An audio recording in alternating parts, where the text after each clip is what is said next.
नमस्कार साथियों, स्वागत है आप सभी का एक बार फिर से अपने YouTube channel DC geography classes में।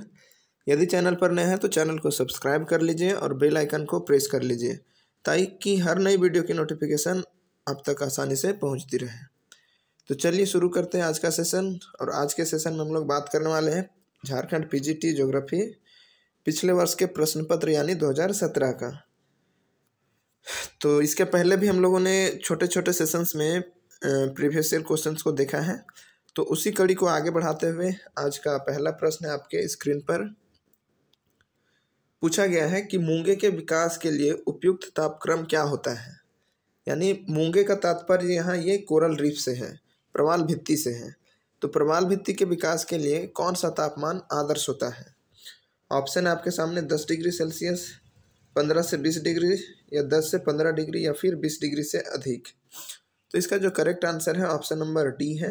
यानी प्रवाल के विकास के लिए जो आइडियल टेम्परेचर होता है वो 20 से 25 डिग्री के बीच होता है।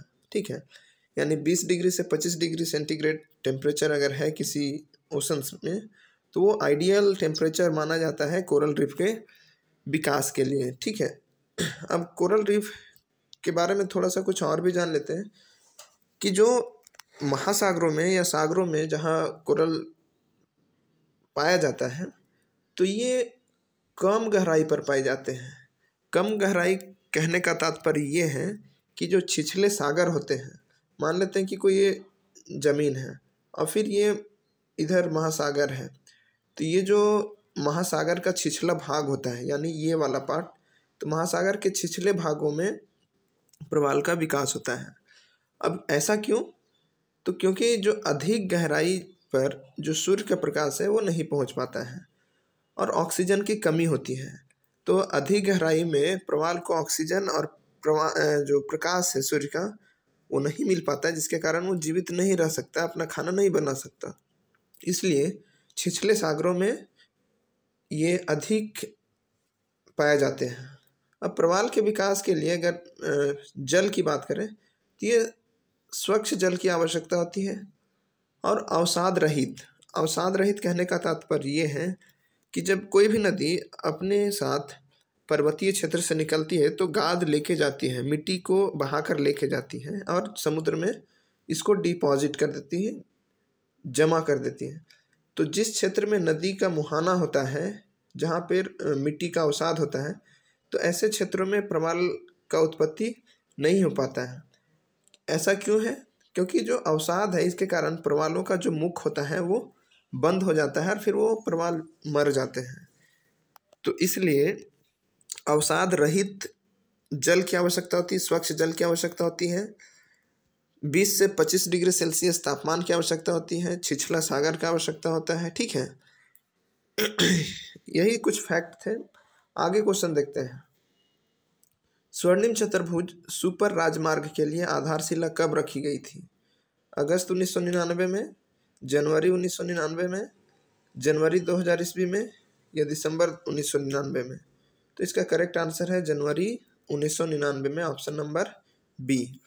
अब जो स्वर्णिम चतुर्भुज की बात हम लोग करते हैं, यानी हमारा जो भारत देश है इसका जो नॉर्थ साउथ ईस्ट वेस्ट यानी चारों दिशाओं को जोड़ने वाली जो राजमार्ग है, इसलिए इसको स्वर्णिम चतुर्भुज राजमार्ग कहा गया है। और ये देश के 4 महानगरों को जोड़ती है, जैसे उत्तर में दिल्ली हो गया, पश्चिम में मुंबई हो गया, दक्षिण में चेन्नई हो गया और पूरब में कोलकाता। इन 4 महानगरों को जोड़ती है, जिसकी कुल लंबाई है 5846 किलोमीटर। ओके, अगर हम बात करें स्वर्णिम चतुर्भुज जो महामार्ग है इसकी, तो ये भारत के कुल 13 राज्यों से होकर गुजरता है। ओके, और इसकी स्थापना जो नींव रखी गई थी वो जनवरी 1999 में रखी गई थी। ठीक है, जब तत्कालीन प्रधानमंत्री अटल बिहारी वाजपेयी थे। ओके, नेक्स्ट क्वेश्चन देखते हैं। कंपाउंड पिरामिड का उपयोग किसे दर्शाने के लिए किया जाता है? वास्तविक जनसंख्या घनत्व, वाहन क्षमता, लिंगानुपात या फिर आय और लिंग संरचना? तो correct answer option number D है। जो कंपाउंड पिरामिड होता है, ठीक है, जो इस तरह का होता है, तो इसमें एक तरफ एज दिखाया जाता है और एक तरफ उसका सेक्स स्ट्रक्चर यानी लिंग दिखाया जाता है। ठीक है, तो आयु और लिंग संरचना को कंपाउंड पिरामिड में दिखाया जाता है। ऑप्शन नंबर डी इसका राइट आंसर होगा। नेक्स्ट क्वेश्चन है, भारत में सबसे कम वार्षिक वर्षा कहाँ दर्ज की गई है? नामची सिक्किम, चंबा हिमाचल प्रदेश, लद्दाख या पूर्वी राजस्थान।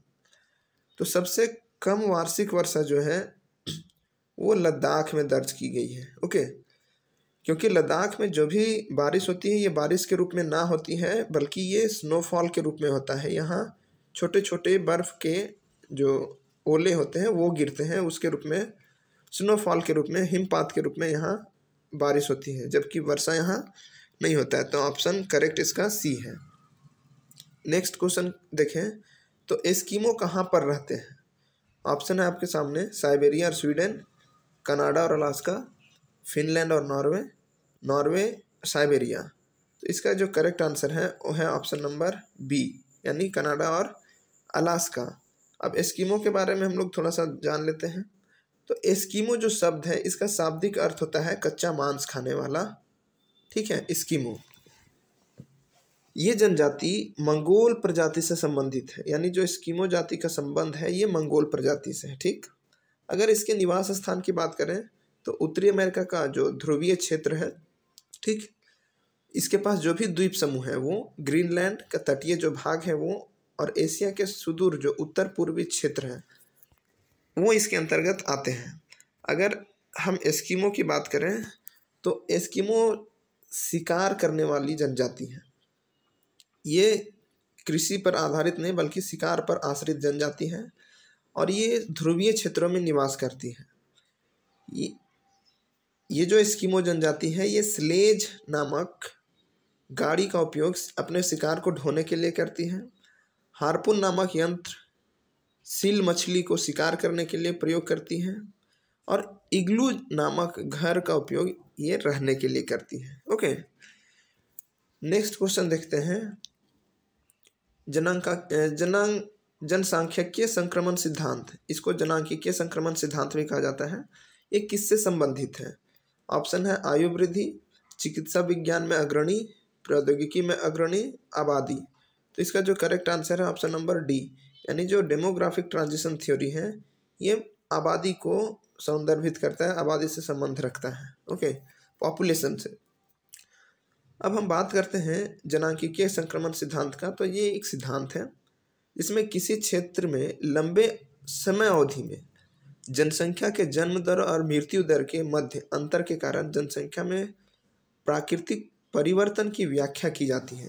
यानी ये जो डेमोग्राफिक ट्रांजिशन थ्योरी है ये बताता है कि किसी भी क्षेत्र में जो बर्थ रेट है और जो डेथ रेट है, यानी मान लेते हैं कि ये कोई क्षेत्र है, इस क्षेत्र में 1200 बच्चे जन्म लिए एक वर्ष में। अब इस 1200 बच्चों में से 300 बच्चों की मृत्यु हो गई। ठीक, तो बच्चे कितने? 900 बच्चे। तो 900 बच्चे जो है इस क्षेत्र के लिए प्राकृतिक रूप से यानी नेचुरली वो जीवित है। अब नेक्स्ट ईयर अगले साल फिर कुछ बच्चे जन्म लेंगे, उसमें कुछ बच्चे फिर मर जाएंगे और कुछ बच्चे बच जाएंगे।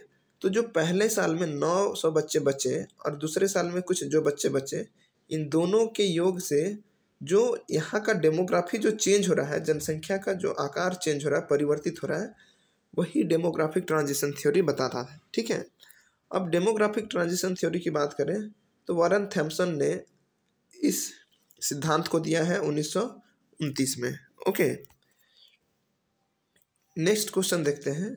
इनमें से कौन सा बफर राज्य नहीं है? बफर स्टेट के बारे में पूछ रहा है। ऑप्शन है अर्जेंटीना, मंगोलिया, नेपाल, बेल्जियम। तो इसका correct answer option number A है, अर्जेंटीना। अर्जेंटीना क्या है? बफर स्टेट नहीं है। अब क्या होता है बफर स्टेट, उसे भी देख लेते हैं। तो जब हम बफर स्टेट की बात करते हैं तो दो परस्पर शत्रु देशों के बीच स्थित देश को अंतस्थ राज्य या बफर स्टेट कहते हैं। यानी मान लेते हैं कि कोई क्षेत्र है, ठीक है, ये दो कोई क्षेत्र है और ये दोनों क्षेत्र के बीच में एक छोटा सा और देश है। तो एक देश ए हो गया और एक बी। और इन दोनों के बीच में एक यहाँ सी देश है। यानी दो बड़े राष्ट्रों के बीच अगर कोई देश एक छोटा स्थित होता है तो वो बफर स्टेट कहलाता है। यानी दोनों इसके आजू बाजू में दोनों देश जो है वो इस देश से बहुत अधिक शक्तिशाली है। ठीक है, तो जब दो शक्तिशाली राष्ट्रों के बीच एक छोटा सा देश अगर स्थित होता है तो वो बफर स्टेट कहलाता है। ठीक, अब यहाँ मंगोलिया की बात करें तो 1991 तक ये सोवियत संघ यानी रसिया के बीच और चाइना के बीच एक बफर स्टेट के रूप में काम करता था। ठीक, अब आते हैं अगर लेबनान के बारे में, तो इजराइल और सीरिया के बीच जो लेबनान है ये बफर स्टेट के काम करता है। वहीं इराक और बहरीन, ईरान और सऊदी अरब के बीच बफर स्टेट है। यानी जो इराक और बहरीन है ये दो छोटे छोटे देश हैं और ईरान और सऊदी अरब दो बड़े देश हैं। तो इन दो बड़े देशों के बीच इराक और बहरीन छोटे देश बफर स्टेट के रूप में स्थित हैं। ओके, वहीं अगर फ्रांस और जर्मनी के बीच की बात करें तो बेल्जियम, फ्रांस और जर्मनी के बीच बेल्जियम एक बफर स्टेट के रूप में स्थित है। वहीं भारत और चीन के बीच नेपाल एक बफर स्टेट है। ओके, तो आई होप कि ये समझ में आ गया होगा आपको बफर स्टेट का कॉन्सेप्ट। नेक्स्ट क्वेश्चन पूछा है 2011 की जनगणना के अनुसार झारखंड में वैधानिक कस्बा या शहर की संख्या कितनी है? यानी वैध जो शहर थे उनकी संख्या कितनी थी? तो ऑप्शन है 40, 86, 70 और 88। तो इसका जो करेक्ट आंसर है ऑप्शन नंबर ए है। यानी 2011 के अकॉर्डिंग जो सेंसस था उस सेंसस के अकॉर्डिंग जो वैलिड टाउन्स थे वो झारखंड में उसकी संख्या थी 40। यानी 40 शहर ऐसे थे जो बड़े शहर थे झारखंड में। ठीक है, ऑप्शन नंबर ए इसका करेक्ट आंसर है। नेक्स्ट हम क्वेश्चन देखते हैं, झारखंड में निम्नलिखित मृदा श्रेणियों में से कौन सा अधिकतम क्षेत्र किसका है? झारखंड में निम्नलिखित मृदा श्रेणियों में अधिकतम क्षेत्र किसका है? यानी कौन सी मिट्टी झारखंड में अधिक मात्रा में पाई जाती है? वर्टीसोल, एंटीसोल, इंसेप्टिसोल और अल्फीसोल। तो इसका जो करेक्ट आंसर है ऑप्शन नंबर सी। अगर हम बात करें वर्टीसोल, एंटीसोल, इंसेप्टिसोल, अल्फीसोल की, ये जो मृदा है ये यूएसडीए के जो सॉइल टेक्सोनॉमी है उसके अकॉर्डिंग ये मृदा का वर्गीकरण किया गया है। ठीक है, अगर हम बात करें तो यूएसडीए सॉइल टेक्सोनॉमी के अनुसार विश्व में कुल 12 प्रकार की मिट्टी पाई जाती है। ठीक है, यानी यूएसडीए सॉइल टेक्सोनॉमी पूरे विश्व की मिट्टी को 12 वर्गों में विभाजित किया है, जिसमें से कुछ महत्वपूर्ण जो है वो है आपका एंटी सॉइल। अब एंटी सॉइल जो है इंसेप्टी सॉइल लैटिन भाषा के इंसेप्टम से बना है। ठीक है, जिसका अर्थ होता है शुरुआती, अर्थात ऐसी मिट्टी जो न्यूनतम क्षैतिज विकास प्रदर्शित करता है। ठीक, वहीं आता है इंसेप्टिसॉल। तो इंसेप्टिसॉल में जो क्षैतिज विकास होती है इसकी शुरुआत होती है। मॉलिसॉल यानी नरम मिट्टी होती है और एक घास के मैदान की मिट्टी होती है। ऑक्सीसॉल जहां अत्यधिक अपक्षय की प्रक्रिया होती है, यानी जो क्षेत्र उष्णकटिबंधीय क्षेत्र में स्थित है ऐसे क्षेत्र में ऑक्सीसॉइल पाया जाता है। ओके, तो यही था आज का हमारा सेशन। आई होप कि सेशन आपको अच्छा लगा होगा। सेशन अच्छा लगा तो वीडियो को ज़रूर लाइक कीजिएगा। चैनल पर नए होंगे तो ज़रूर सब्सक्राइब कर लीजिएगा। अगर हमारे टेलीग्राम चैनल से आप नहीं जुड़े हैं तो वीडियो के डिस्क्रिप्शन बॉक्स में टेलीग्राम चैनल का लिंक दिया है, वहाँ से आप ज्वाइन कर सकते हैं। तब तक मिलते हैं फिर से अगले सेशन में, तब तक के लिए धन्यवाद।